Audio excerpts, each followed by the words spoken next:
Mesdames et messieurs, bonjour. Il est 15 heures sur la RTD et voici les principaux titres de la journée. La troisième édition de la chasse au trésor avec la participation de toutes les régions à Alice Billet.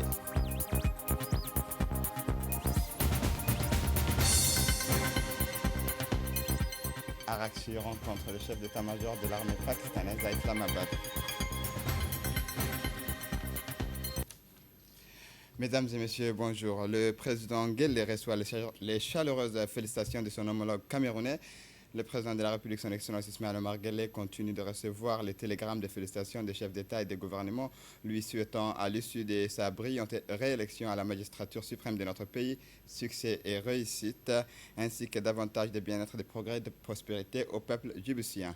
Le président camerounais Paul Biya fait partie des dirigeants qui viennent d'envoyer un message en ce sens au président de la République.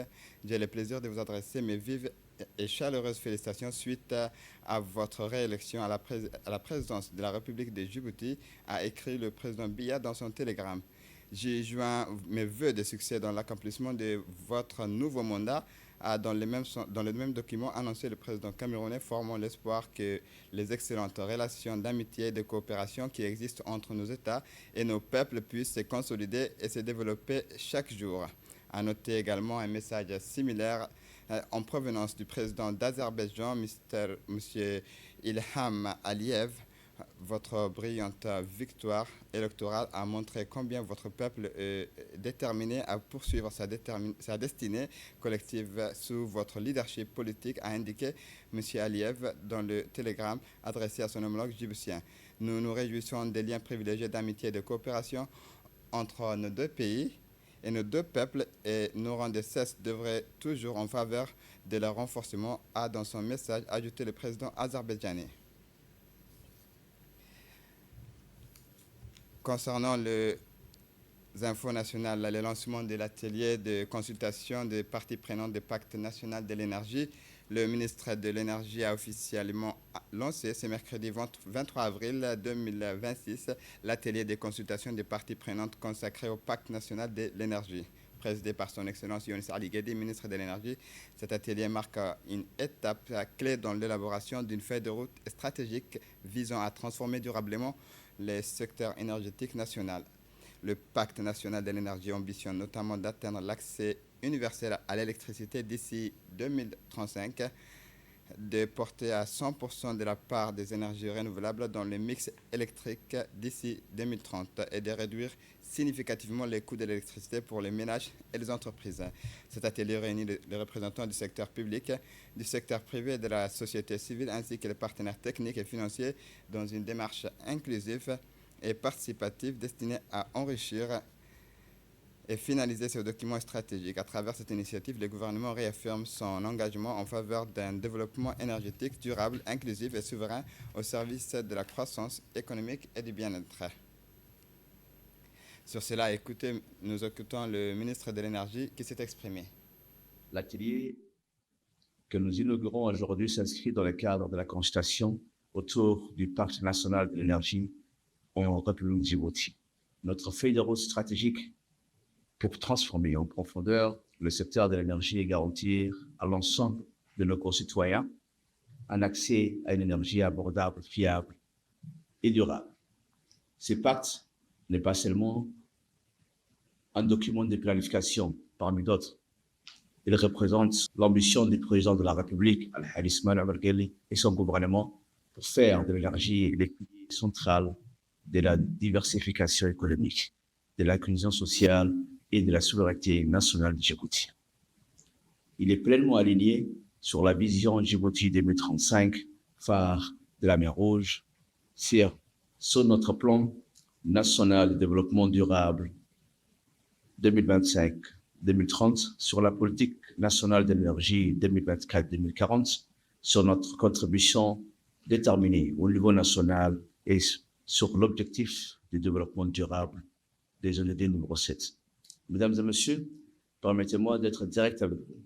Nous partons d'une situation qui, si elle reste scellée indéniablement avec les atouts, appelle aussi à une mobilisation collective sans précédent. Notre pays dispose en énergie renouvelable, nous les connaissons tous, d'un fort potentiel sur les énergies renouvelables. Mais nous complétons notre production et nos approvisionnements avec les importations hydroélectriques de la partie éthiopienne. Mais les défis demeurent considérables. Seulement, le coût de l'électricité qui pèse lourdement sur les pouvoirs d'achat des ménages et compromet la compétitivité de nos entreprises. C'est précisément pour répondre à ces défis, avec courage et avec une vision claire de l'avenir, que nous avons élaboré le Pacte national de l'énergie. Le sport a organisé ce matin à l'ICBI la 3e édition de la chasse au trésor, une activité sportive et ludique ayant rassemblé des jeunes issus de l'ensemble des régions du pays ainsi que de la capitale.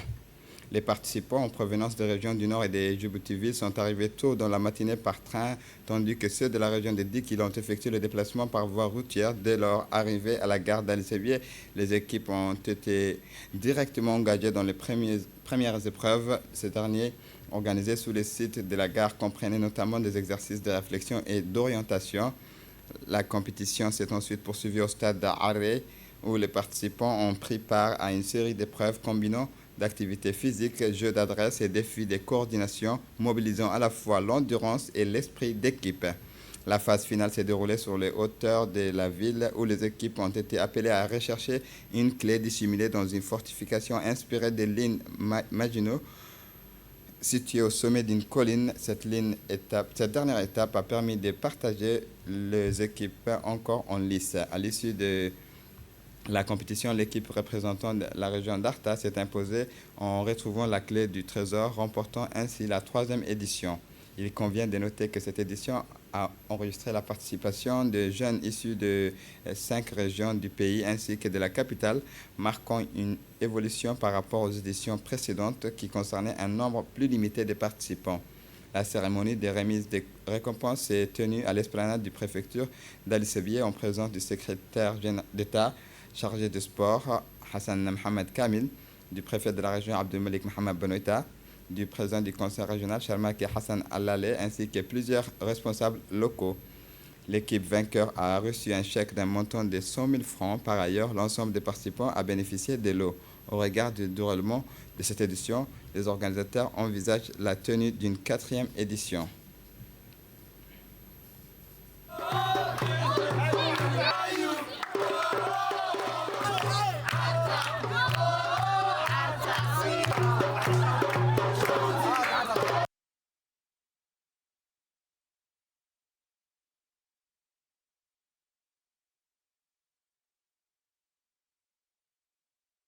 Écoutons à présent le secrétaire d'État au sport, Hassan Mohamed Kamil.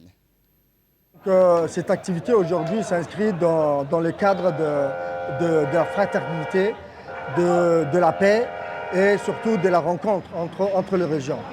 Alors aujourd'hui, cette activité elle a une certaine particularité, c'est que toutes les régions cette année se sont regroupées, ils ont répondu présent. Un grand bravo déjà à ces équipes qui ont répondu présentes. Benjamin aujourd'hui de toutes les régions qui a gagné, c'est Arta qui a gagné, que le meilleur gagne on dit chaque fois, mais Arta a gagné. Donc bravo à Arta. Donc à travers ces activités, aujourd'hui Ali-Sébié a démontré qu'elle a des potentiels touristiques aujourd'hui. On a démontré tout ça, que ce soit la grotte, que ce soit la gare, parce qu'à Ali-Sébié, à l'époque, on la reconnaissait avec la gare.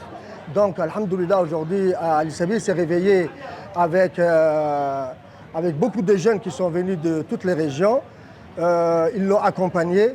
Donc, un grand bravo d'abord à mon ami le préfet de la région, le président des conseils, monsieur le député, parce que sans vous, la logistique n'allait pas avoir lieu.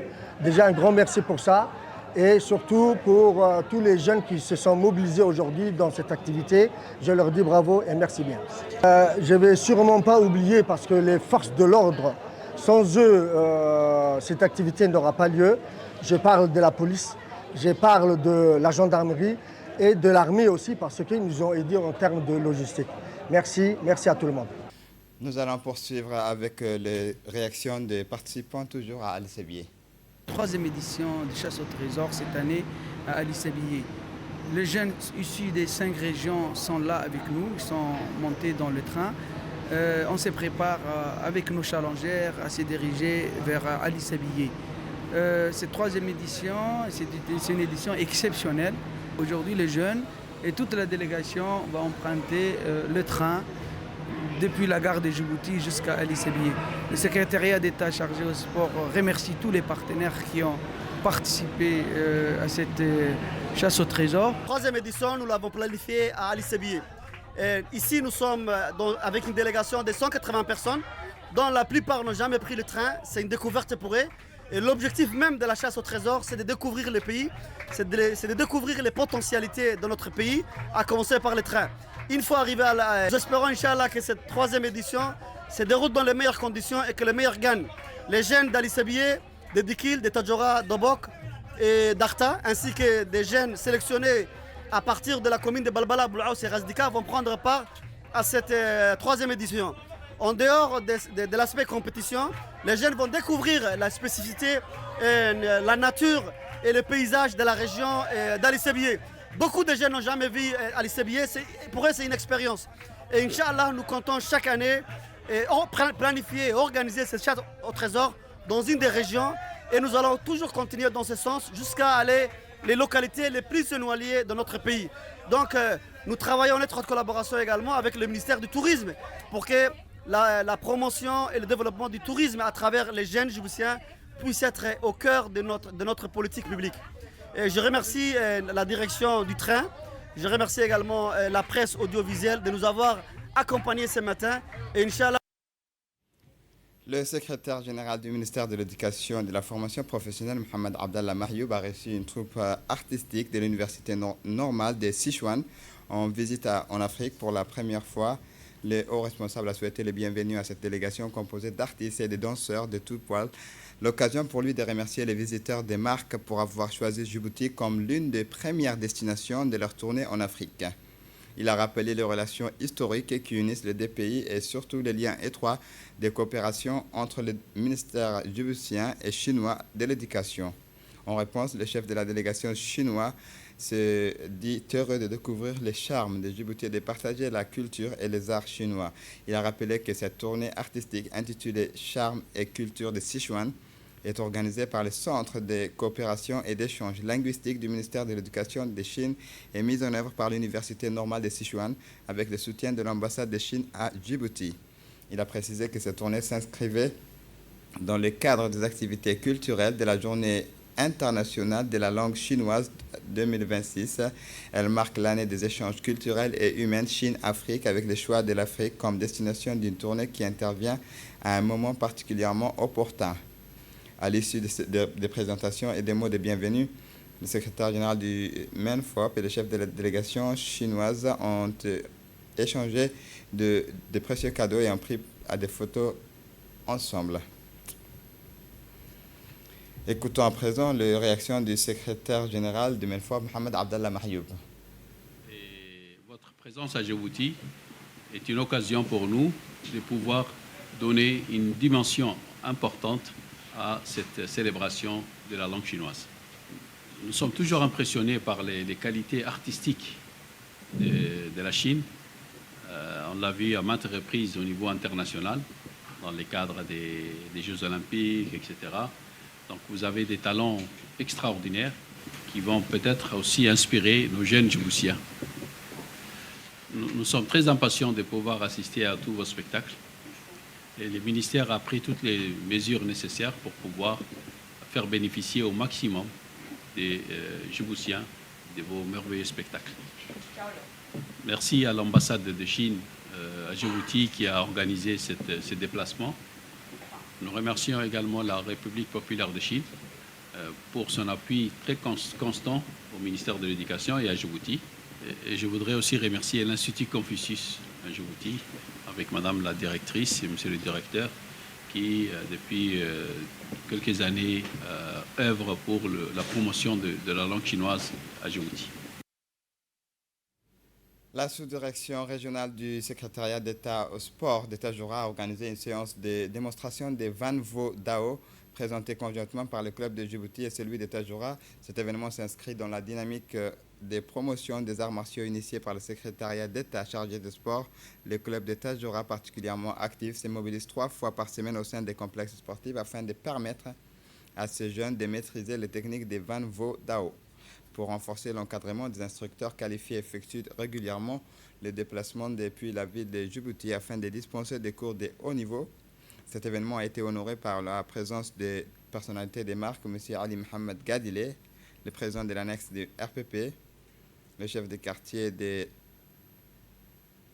et Mme Medina Dimbios, sous-directrice régionale du secrétariat d'État au sport de Tajoura, ainsi que de nombreux parents venus encourager les jeunes. Le public a assisté à une démonstration aussi technique qu'impressionnante. Les jeunes pratiquants ont d'abord défilé tour à tour avant de présenter un large éventail de techniques. Le club de Djibouti et celui de Tajoura ont ensuite partagé leurs expériences, illustrant la fraternité et le respect qui fondent la pratique des Van Vo Dao. Cette initiative renforce la coopération interrégionale et confirme la place grandissante des arts martiaux dans les paysages sportifs djiboutiens. La sous-direction régionale du secrétariat d'État au sport de Tajoura tient à remercier l'ensemble des participants, les encadrants et les parents et les officiels pour la réussite de cette journée.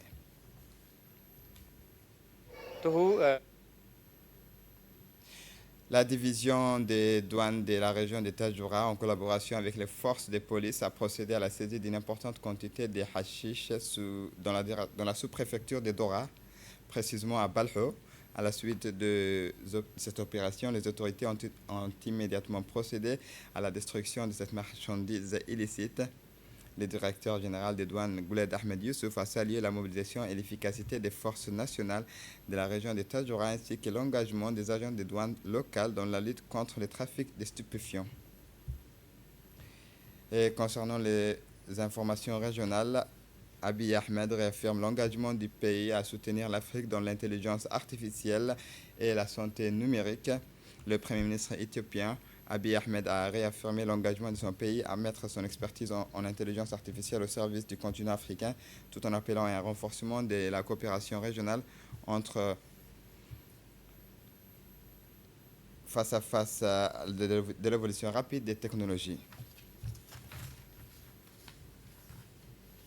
Les dirigeants arabes participent à la clôture d'un sommet européen à Chypre sur le Moyen-Orient et la sécurité énergétique. Plusieurs dirigeants arabes participent à la journée de clôture d'un sommet européen organisé à Chypre, où les discussions portent principalement sur les évolutions au Moyen-Orient et leurs répercussions sur la stabilité régionale et internationale dans un contexte de tensions croissantes dans plusieurs zones de conflit. Les participants examinent également les moyens de renforcer la coordination et la coopération entre les pays européens et leurs partenaires arabes, notamment en matière de gestion des crises régionales et d'atténuation de leur impact économique et humanitaire, ainsi que de soutien aux efforts de désescalade. Par ailleurs, les dirigeants européens étudient des stratégies visant à réduire leur dépendance aux sources d'énergie en provenance du Moyen-Orient dans le cadre d'une orientation plus large vers la diversification des approvisionnements et le renforcement de la sécurité énergétique. L'Union européenne importe environ 14% de ses besoins énergétiques de cette région, dont une grande partie transite par les détroits d'Ormuz, un passage clé pour le transport mondial du pétrole et du gaz.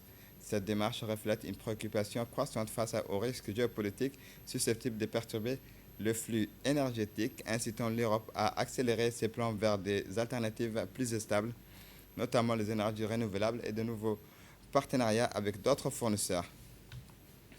À Gaza, les sports aident les enfants à surmonter le traumatisme du conflit. Dans la bande de Gaza, où des années de conflit ont profondément marqué la vie des enfants, les activités sportives apparaissent comme un levier essentiel pour atténuer les effets psychologiques de la guerre et recréer un semblant de normalité. Dans ce contexte, des centaines d'enfants participent à un programme de 6 semaines mis en œuvre par les Fonds des Nations Unies pour l'enfant. L'initiative vise à offrir un espace sûr où les jeunes peuvent s'exprimer librement, partager leurs émotions et apprendre à gérer les traumatismes liés aux violences vécues. Le programme comprend une série d'activités sportives et récréatives conçues pour encourager l'interaction sociale, renforcer l'esprit d'équipe et restaurer progressivement la confiance en soi. Selon les encadrants, ces activités jouent un rôle clé dans le soutien psychologique, psychosocial, en aidant les enfants à réduire l'anxiété, et à retrouver un équilibre émotionnel. Au-delà de l'aspect ludique, ces initiatives contribuent également à raviver l'espoir chez les enfants en leur permettant d'envisager l'avenir avec davantage de sérénité malgré un environnement marqué par l'instabilité. Des billets pour la finale de la Coupe du Monde 2026 proposés à peu près de 2,3 millions de dollars sur la plateforme de la FIFA selon des informations disponibles. La plateforme officielle de revente de la FIFA propose 4 billets pour la finale de la Coupe du Monde 2026 à un prix atteignant près de 2,3 millions de dollars l'unité. Ce niveau de prix exceptionnel reflète la très forte demande pour les matchs décisifs du tournoi, ainsi que la rareté extrême des billets disponibles pour l'un des événements sportifs les plus suivis au monde. Cette situation s'inscrit dans la tendance plus large du marché secondaire des billets où les prix peuvent connaître des hausses spectaculaires à l'approche des grandes compétitions internationales, notamment lors des finales de Coupe du Monde. Si la plateforme officielle vise à encadrer et réguler ces reventes, ces montants records relancent le débat sur l'accessibilité de grands événements sportifs pour le grand public. Et c'est tout pour ce journal. Merci de nous avoir suivis. Merci à toutes et à tous.